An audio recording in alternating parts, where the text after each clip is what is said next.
G'day everyone, welcome back to another episode of the Australian Property Investment Podcast. Today we're bringing on a property manager, and you would have seen a bit of a flavour in recent episodes where I'm getting a lot of property managers coming on. This is coming off the back of, I see a lot of Facebook groups, I see a lot of comments from people going, I self-manage my own investment property and I just want to go through the internet and kind of give them a bit of an uppercut going, why on earth would you be doing that? Property managers, in my opinion, are asset managers. They protect your greatest investment, which is an investment property. Stay up to date with the changes in legislation, managing a tenant, for example, knowing how to increase rent. These are just some of the elements that a property manager has in their toolkit. And today we're going to talk to Ashleigh Goodchild from SoCo Realty. Welcome on. How you doing? Wonderful. Thank you for having me. I appreciate it. And we're going to go into your story in just a second. I read from your bio that you've been in real estate for 23 years. Look, I've been told a gentleman never asks a lady's age, but I've got to say, you have, and it says 25 years experience in real estate. I'm just doing some math here. And is it not mathing? Doesn't math at all for me. And with all due respect, you don't look like you're that many years under your belt. So take me through, what's been your journey in real estate? How have you got yourself to this point? It's funny because I still feel so young, and my children remind me every day that I am not as young and cool as what I think I am. So it's really refreshing to hear someone say that to me. So thank you, first of all. But I got into real estate when I was 18, so straight out of school. So I got called a veteran by someone once, and I was like, I don't know if I've reached that age where I could be called that, but it was quite flattering. But in most situations, most property managers, they always just fall into the position. So for me, I started at a little office where there was two business owners who knew nothing about real estate, and they were an air hostess and a pilot. And so from that point, I was employed as a receptionist, but then had to help them quite a bit. And me being a bit of a doer, I was totally sort of happy diving into lots of areas of real estate and the management of the business, and my career just progressed along like that. When I turned 23, I opened up SoCo with my brother-in-law, and we started doing property management and sales. So he does a lot of sales and I do the property management side of things. And we originally had started the business to just have a nice lifestyle with children. So he had young children. I hadn't had any children just at that time, but I knew that I wanted to in the next couple of years. So for me, it was just a really easy way to make sure that I could bring an income in, have a flexible lifestyle, and still have that second income into the family and the business at the same time. And I've been known to say that it wasn't probably real estate that I loved, it was business that I love. And so I think I could have been a hairdresser at 23 and probably just opened up a hairdresser. It just happened that I was in real estate that I opened up a real estate business. But now I love real estate. I've got to love real estate to be in it, but I love the business side of things for me personally, but I love the business side of things for investors as well. Yeah. And when we're going to go into your journey and what you've gone on to create just recently. So when you say, oh, we started for a bit of income and lifestyle, I'm guessing that it isn't that way because you've gone and built a pretty successful business. And it's like, I'll just do this for a bit of income and a lifestyle. It's like probably the complete contrast to what you've gone on to achieve. Yeah, and everyone that I speak to that has said the same thing, oh, I've just started a little office. I don't want any more than 100 properties. And I say that's the same thing to them. I said exactly the same thing when I was your age and doing it. It becomes addictive. And I think that when you find something that you are good at and you find easy and it makes money, you'd be an idiot to stop at 100. You should just, you just go with the flow and just keep on going until you've at capacity, I guess. But I think where I've been very lucky is that not only have I been sort of good in business and good in property management, but I've also brought on really good human beings and created a nice team. And I'm quite well known for that now, having a long-term team. And even now I've advertised for a property manager for a position. And normally in the industry, people have find it really difficult to find a property manager. But I had 4 people within 24 hours who know me, who know about the office, and are wanting to sort of work in our team. So that has made my life a lot easier. And I think that if I didn't attract a team, I probably wouldn't have grown it to where it is now. I've just been very fortunate to be surrounded by some good people who've Mm. made that journey a lot easier. Yeah, incredible. Thanks very much. You interviewing a property manager would almost be like an investor selecting a property manager as well, right? You're going through a fairly similar recruitment process. So take me through when you're looking for a property manager to come on board with SoCo Realty, for example, what attributes are you looking for? And in turn, then what attributes should an investor be looking for to manage their property? Yeah, my first thing that great question. I actually employ more for attitude. So for me, I want to make sure that the person that I'm employing is easy to communicate with. Our emails or phone calls go back and forth quite nicely. For me, it's very much of an attitude that I'm hiring for, because I know that we've got good processes. So if someone needs to grow in a skill set, I know that we can do that for them. I do like to see some long-term and short-term goals. I like to see someone who's wanting a bit of growth.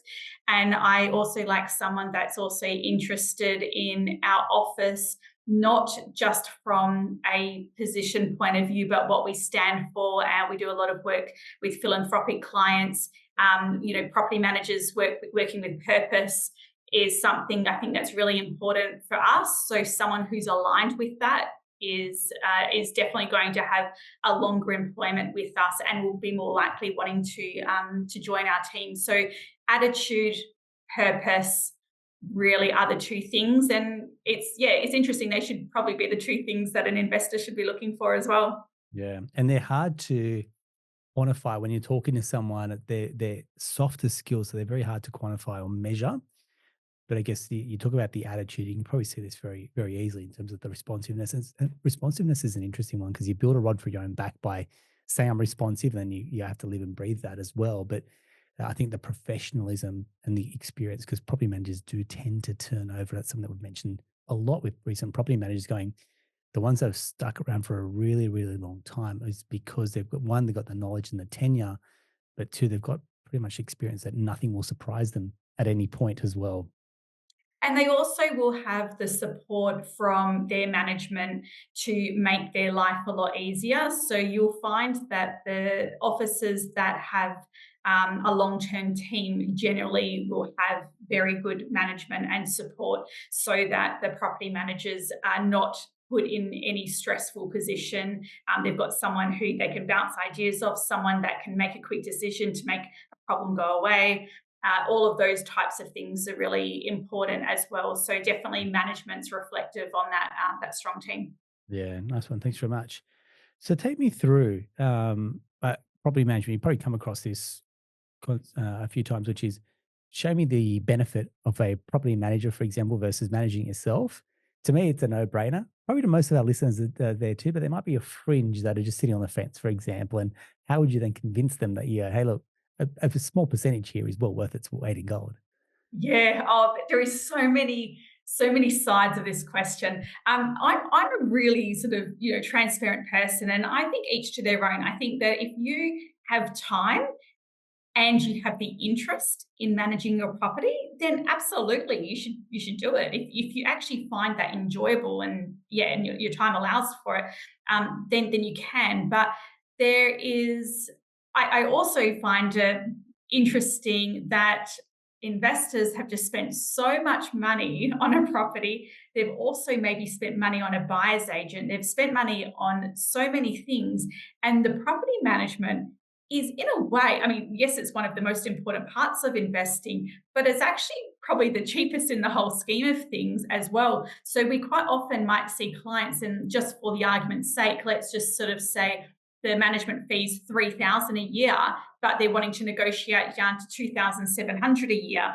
And it's like really $300? Like, you've got to make a decision on someone cheap and not taking into account these Mm. other factors, and over $300. Like, that's for me quite odd. And I think there are so many factors that people aren't considering. So, like, just as an example, yesterday, one of our procedures is that when we renew a tenant's lease, we send the client a link on offering a health check on their interest rate for their mortgage. And we've got an in-house finance team, and one came through. This client had a $400,000 loan, and our finance broker was able to save him $4,287 a year on that small loan. And it was like, that's, potentially, 2 years worth of management fees that we've just saved you by just offering and reminding you of that check-in. He also ended up getting it done for another property over east that he's got, which is great. So he's potentially going to, save maybe $10,000, which is really good over the year.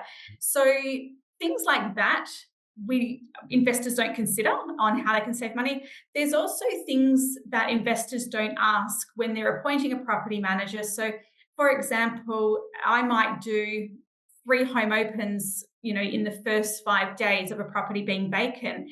But then the cheaper agency might say to you, I only do 1 home open a week. So potentially the cheaper property manager might not be able to lease the property as quick as someone who is normal priced. And therefore, you're going to be losing $500 a week in vacancy, potentially $1,000, $1,500 in vacancy, but yet you're still worried about that $300 a year in fees. It's just, I think we also just ask the question, can you negotiate, as a matter of course. I don't know whether people understand what they're actually doing. I think they just think that they're negotiable. We've just created that society and that industry, but I don't think it's warranted either. Well said. Yeah, well articulated, and my message has been clear. I've said it time and time again. If you think it's about an interest rate, you think it's about an annual fee, you think it's about a fee on a property management, you miss the point when it comes to property investing. You have absolutely missed the point. And I'll say this time and time again. If you're investing in property that way, it's effectively you're trying to choose, and I've explained this to my team. It's like trying to choose a holiday, but choosing the cheapest airline to get there, which means it's going to take you on a detour, versus I want to go to this particular destination. What is the right airline that's fit for purpose to get me there? And you're not looking at the extra fees, you're not looking at the extra baggage. It's going, I just want to get to this destination. And investing in property is a bit like that. I want to get to this destination. Here's how I'm going to get there. Versus people take the long route, the cheap route to get there, and they wonder why they're slowed down when it comes to their investing property journey. It's because they've absolutely missed the point. It's not about property management fees. It's not about interest rate. It's not about annual fees. It's about the team, and it's about the purpose of what you're trying to do as well. So, and for me as well, like, I reference it to Uber Eats. Like, you can cook your own dinner at home, but it's a lot more convenient and quicker to order something. And I think sometimes that's the other thing, is it's very convenient to use a property manager, and you can put all of those problems, when the neighbor calls, fence issues. I've got one at the moment with retaining wall, from the neighbor. A property manager looks after all of that for you. So we can make your life a lot more convenient. And that's really what it's all about. I remember a long, long time ago, I had a client who called me, and he said, I want a reduction on my management fees because you guys aren't really doing much. Like, tenant pays rent on time, maintenance has been sorted out easy. And it was so interesting because I said to him, but we've made that happen. Like, we have made your experience so easy and so good as an investor, and not bothered you with anything. We've handled everything really, really well. But the way that he saw it was that we actually, he didn't value our fees because everything was perfect on the property. But I was like, isn't that the aim of the game, that we provide you a perfect tenancy and make it easier for you? It was the only time in my whole career that someone's asked me that, but it was just really, really interesting. And the first thing that came into my mind was, so do you want me to have a crap tenant so we have to work hard so you can see all that extra work we're doing to justify the fee? Or would you rather everything be perfect and pay pay a fee. And I don't even want to say premium fee because it's not, it's just a normal average fee. And you not be bothered with everything and you get paid each month and maintenance is handled. Like that's the goal. Yeah, the less that you hear from your property manager, the better. Means, yeah, things are under control. And when you do hear from a property manager, then they're giving you options. I can only speak to our recent experience. Like, hey, look, this is what's going to happen. We're going to send someone out there. If it's certain dollar amount, we'll go ahead and fix it. If it's above this amount, we'll run by you, for example. But just so you know, this is what's going to happen when. And I was like, that is awesome. Such a great experience, for example. And that's that level of proactiveness versus the property manager that comes to you going, running every decision by you. What do I do next? What would you like to do? It's like you're not solving the problem. You're coming to make more problems, for example. And that's what you know it. A great property manager, a great broker, a great buyer's agent is going, I can solve your problems. Give that to me because that's my zone of genius versus I'm going to put this monkey on your back and you tell me what you want to do, Mr. or Mrs. Client, for example. Yeah. Yeah. So take me through something that I guess triggered our conversation, which is empowered investor, which is a new course that you've put out. I'm intrigued. Tell me more. How did this come about? And for those that aren't familiar with what you've recently completed, give some context. Yeah, so Jackie Skine and I, Jackie's over in Queensland, we got together on Zoom, and what we found was that there is so much cross investing around Australia, and it can be quite confusing for investors.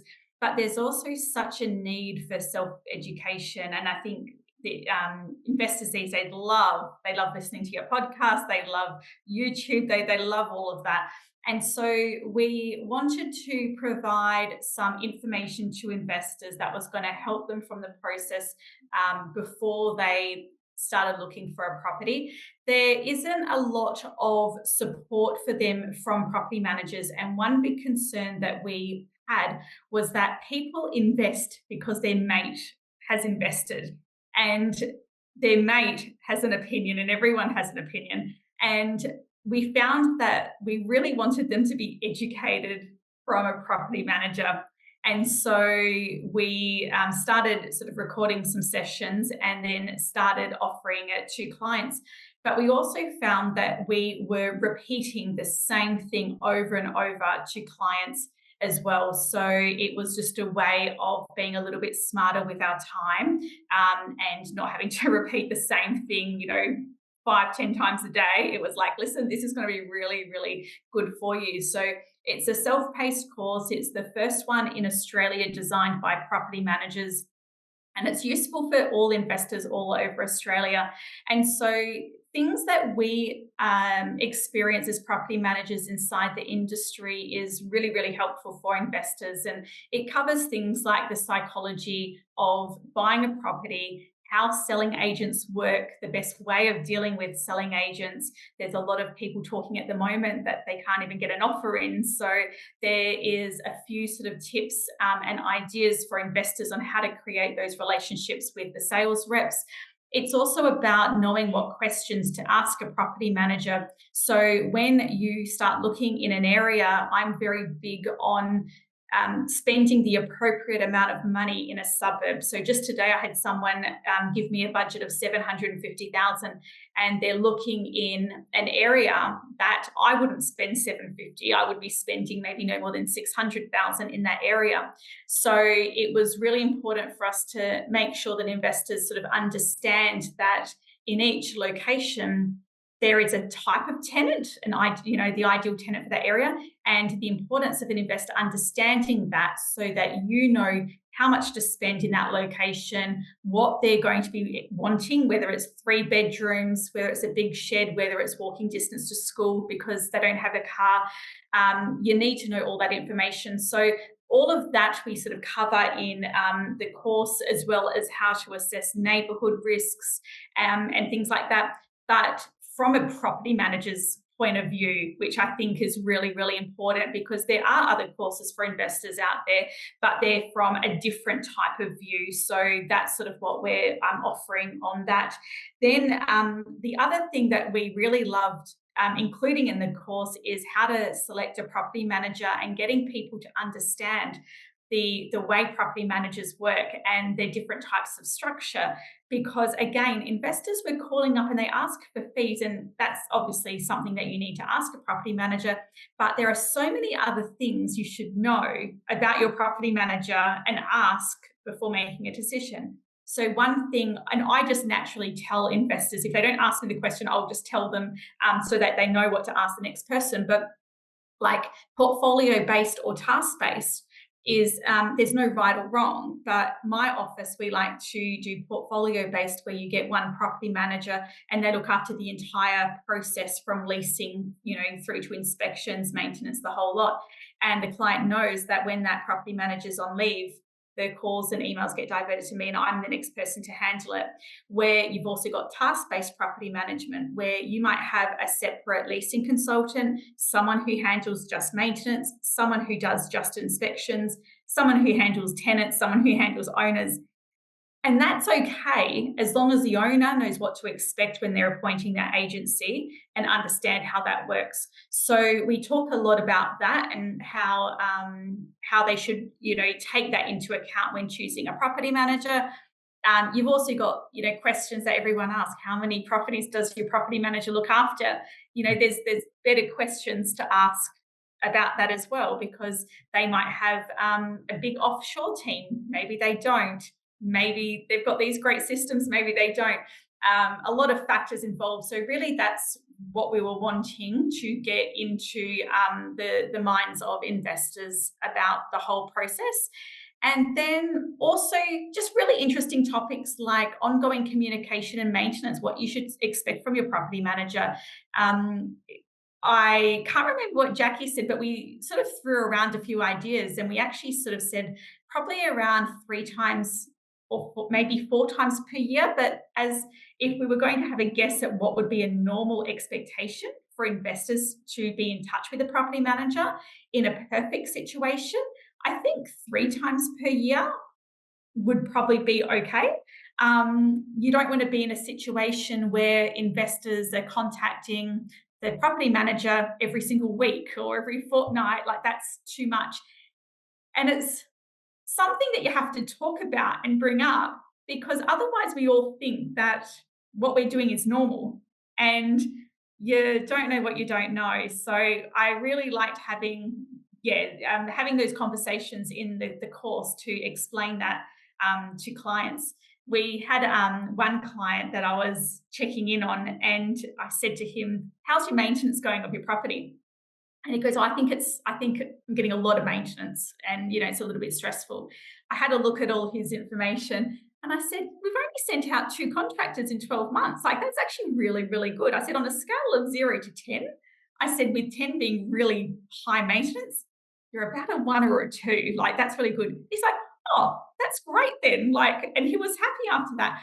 But it was interesting because if we didn't have that conversation, he could be out there telling everyone, "Oh, my property manager organizes too much maintenance for me." And so I just love having those conversations to make sure everyone understands the process and aligns themselves with how other investors' experiences are and what property managers expect and things like that. So really long answer. You know me, I could just keep on talking about it, but that's sort of where it's all come from. I love it. I think what you've got there is a good frame of reference for someone to go, they think they're, and that's, I've had this exact conversation with another investor. He's like, "I thought this was meant to be passive income." And I feel like it's very active that I'm like, yes, welcome to the world of property investing. There are times where things will go wrong and it'll come at once, for example. And it's ultimately how you handle it. And now, I've heard plenty of investors say, "Look, it may be a $10,000 water issue, whatever it's going to be. But if you have nothing for the next 2 years and it's cost you 5 grand over 2 years, and you take that, for example." So I think it's zooming out a little bit, having a bit of perspective to go, is this really something to get a bee in your bonnet over? Or is it just going, "Look, this is a cost of doing business." You've got to factor that in, which is generally why we're saying to investors, have a very small little buffer there as well. So when you're doing, say, an equity release, you keep maybe $5,000 or $10,000 that you haven't touched, just to go, if there's any out of pocket expenses, you already have a buffer or a budget aligned, set up for that, that you're not having to dip into your own pocket. I think that's probably where people get their nose out of joint, is going, bill shock, something unexpected, for example, didn't budget for it, and now I'm getting really offside by that as well. And no one teaches you how to be an investor or how to be a landlord. So there is definitely that gap where we need to teach. And it's probably unfortunate that there are a lot of property managers that are very transactional and probably don't do that level. But I think as an industry, we're slowly improving that level of expectation and more of that education system where we are teaching landlords that, yeah, this is what you need to do. Oh, excellent. So tell me, like the view or the perspective that you had when you put this course together, what are some of the insights that came up that maybe surprised you guys, or what was some of the, I guess, some big gold nuggets that came out to go, yeah, we're going to have a real strong impact in the investor mindset as well?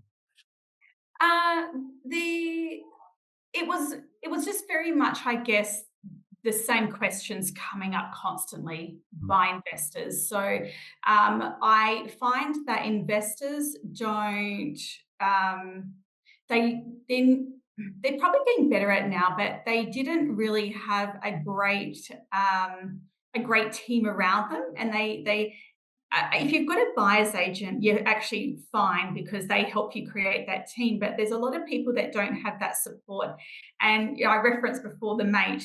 Everyone's got a mate, everyone's got an opinion. And it's like if you need accounting advice, don't ask your friend, go ask the accountant. It's sort of just that attitude that I guess I've always got. If you want to invest, speak to a property manager about it because like we have so much on the ground experience and knowledge that can be so helpful for clients that, it's crazy not to reach out. I mean, we're still seeing investors just buying properties without even speaking to us first, which I find really, really bizarre that people still don't do that. But the for me, it was putting those questions in front of the investor before they even know that they need to ask those questions, if Yeah. that makes sense. So for me, that's been like the best part of it, but also sharing it with Jackie and having both of our perspectives as well. I think is really great because it's sort of sharing a different knowledge base that both of us have got as well, on either on different sides of the country. Yeah, nice one. Yeah, just thinking out loud, like hearing that, maybe, and not defending it, but just kind of giving some context. The investor goes, I don't really know where I'm going to buy, therefore, I don't know which property manager to assign, therefore, I don't want to waste someone's time. And, pick your brain, for example. And yeah, I guess the order and the sequence of the purchase, and I can say this because I used to get a bee in my bonnet when I'm like, why is the mortgage broker feeling like they're very like so late in the piece? They've spoken to the buyer's agent, they've spoken to the financial planner or the accountant, and they're going, now I need the loan. It's like, well, you could have told me up front. We could have been a bit more strategic about it. Here's what we're going to do. We're going to release the equity to make about, maybe it's 2 or 3 acquisitions. And then, you get a little bit of that. You feel like the unsung hero. You come in at the 11th hour, just going trying to put this deal together, and exactly the same sentiment you got, which is, why didn't you try and engage me earlier so I can give you a little bit of that support or guidance as well? Yeah, I mean, the good thing with the Empowered Investor course is that it's generic enough that it can be used no matter where you're buying. So that's obviously a bit of a plus.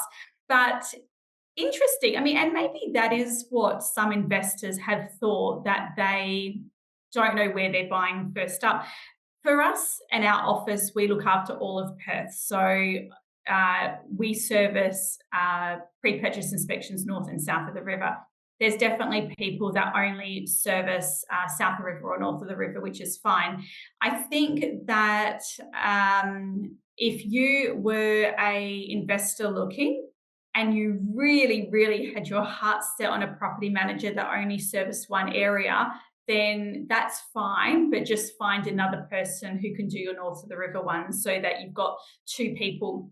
The other thing that I think investors do wrong, and this is something that's only really started in the last 3 years, and I may have started it because I don't know anyone that did it prior. But when I started helping investors, 3, 4 years ago, I was so inundated. When I say inundated, I mean Like even Sunday, my phone could call 70 times a day, like huge, huge. And I was getting calls from people wanting me to look at properties. And when it all first happened, I, as a property manager, you would just go out and check these properties and help them. And then it got to a point where I would be out doing 30 home opens on a weekend looking for investors. And it was not sustainable. I got very, very sick after about 3 months of doing it. And I had to start putting in a payment plan, like a payment arrangement, saying to clients, I'm going to have to slow this business down. Like I'm now going to be just charging it, just a nominal fee for each property that I look at for you. And it was something when I started doing it, it was not something that property managers did. But now as time goes on, and now we have a pre-purchase inspection fee, just like many property managers now do, I think that there are still investors that don't want to pay that. And what happens is they therefore feel like they're using, and I say that like if you're not using the video in inverted commas, they're using a property manager for all their info, but not paying for that service. And so what happens is if you are not paying for that service, then you feel obliged that you've got to use that property manager as well. Where if you actually pay for the service of a pre-purchase inspection or a buyer's agent or whoever you use, you're paying for a service for that job. The property management is down the track. You can decide on that down the track because you're paying for this service. Now, if you don't want to use me for property management, that's no problems at all because I'm getting paid for the time anyway. And if you want to use us for property management, great. If you don't, no worries. So, but when you haven't paid for that service, you're going to be in that situation where you're going to feel obliged that you have to use that property manager, and then you're going to feel obliged that you have to pay their fees as well. Yeah, nicely said. Nicely said. So great. So SoCo Realty specializes in Perth. What do you Yes. think in the Perth market at the moment? Strong sales market, Yeah. but not as strong as it's been a couple of months ago. Yeah. I personally have just been looking for an investment myself. So I've been attending some home opens, and the last two that I went to on the weekend, there was only 5 to 10 people through them, but everyone I think put an offer in for it as well. So they're definitely getting multiple offers. And like many investors, I put in my best price, which, wasn't as strong as the next person and missed out, which is fine. Yeah. So sales market definitely strong. I'm seeing sales agents more open to negotiating before a home opens. So that's quite good to see as well. So they're moving quickly with applications or with intent to offer, sorry.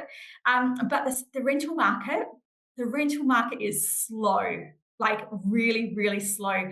So we've got a couple of properties down in Greenfields, which is down in Mandurah, which is a popular place to invest in.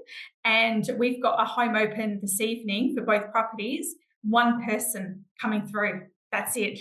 Okay. And so slow. However, there's randomly a few other suburbs in Perth, like Cannington has probably had the most tenant inquiries in on it, where we had a home open recently and we had 50 people come through that property in Cannington. So very, very hit and miss. Very inconsistent. And I would say that you need to really trust your property manager. If your property manager isn't getting inquiries, don't just think, oh, they're doing a bad job, they've got no interest. It's actually the market, because that has actually come up a few times with some investors calling me saying, my property manager hasn't leased. And I said, listen, it actually is that market. They've done a good job of the marketing. All looks good. I think it's fine. But in Alkimos, which is north of the river, brand new builds, we're finding that the beachside properties are leasing out okay, but the ones that aren't on the beach side, we've had price drops from $750 down to $720 a week there. So you have to be competitive and reasonable.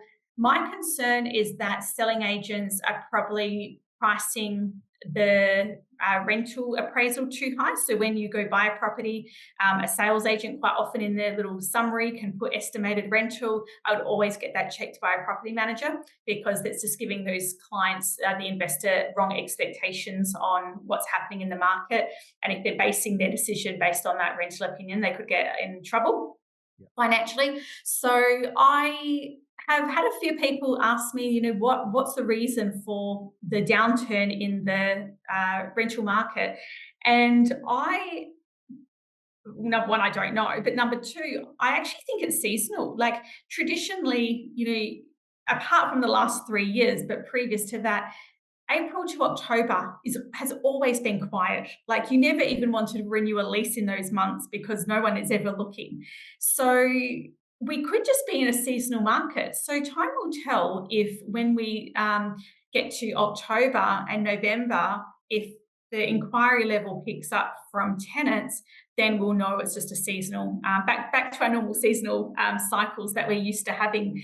But I don't think we'll know till October if that's the case or not. So my advice to investors is just be guided by your property manager. Make sure that if they aren't getting the inquiries, that you really have a good, strong, independent look at what that rent is and consider dropping it a little bit to get someone in because it's very normal. But we're still we're still leasing properties within 3 home opens, 2 to 3 home opens. So it's still not bad. Yeah. But we're just so used to having one home open, 50 people through, 20 applications, and we're just not getting that anymore. Yeah. Back to a normalish market, I'd say. Absolutely. Yeah, nice one. Hey, can we be a bit cheeky and say, do you reckon we could give away a course to a listener? Absolutely. Happy to do that. Yes. So here's what we're going to do. Drop us a DM. Tell us what you loved about this episode. And if you want to get access to a course, tell us why you want to win. And we'll give one lucky listener access to the Empowered Investor course. And I've had a look at it, and I think it's what you've put together is great. And I think the perspective and lens coming from a property manager is an interesting one. I think you've done a great job as leading the industry. Probably take someone to make that first move like yourselves to go right. We're gonna really, because I feel like buyers agents have kind of owned this space. The course, their videos or the education they're putting out there. It's great. I love it. I love it. And we're strong advocates for the buyers agency industry, but there's also room at the seat of the table for a good financial planner or an accountant or a broker and a property manager to go see the world through my lens and my perspective, because you may be leaving some dollars on the table and opportunity as well. So kudos to you, mate. Well done. Thank you. Yep. So just a reminder, put some details in there. We'll choose the best answer to go in there and go into the draw to win access to the course as well. So Ashley, I want to say thank you very much for your time. Thanks for sharing your knowledge. And I feel like if anyone listening is the same as me going, they just get this feel that you love what you do.